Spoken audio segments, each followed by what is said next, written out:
Next natin, relation or function as a mapping diagram. So dito naman, so itong mga values natin na nandito sa left, ito yung mga x values natin or yung input. Yung nasa right naman is yung y values or yung ating output. So yung titignan mo lang dito, dapat yung input natin, nagko-correspond lang siya sa isang output. Okay? Or titignan mo yung arrow niya. Dapat yung nanggagaling na arrow sa isang input natin, isa lang. Okay? Isang arrow per input. So tignan natin dito sa number 1. So yung A, isa lang yung output niya. Yung B, isa lang din.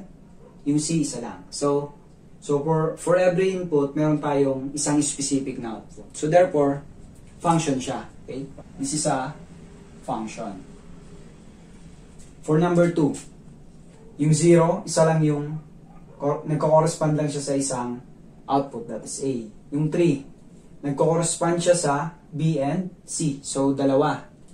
So therefore, hindi na siya function. No? So pag yung input natin, may dalawa na siyang arrow na nanggagaling sa kanya. Ibig sabihin nun, hindi na siya function. Not a function.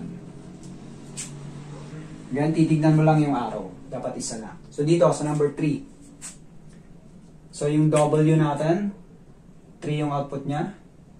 X, 3. Y, 3 din. Then yung Z natin is 8. So, function or not a function?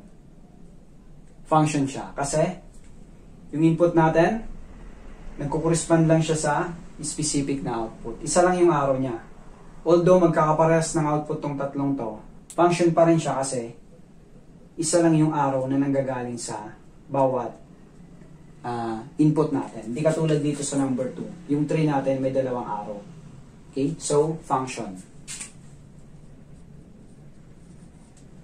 So, yun lang yun para sa mapping diagram.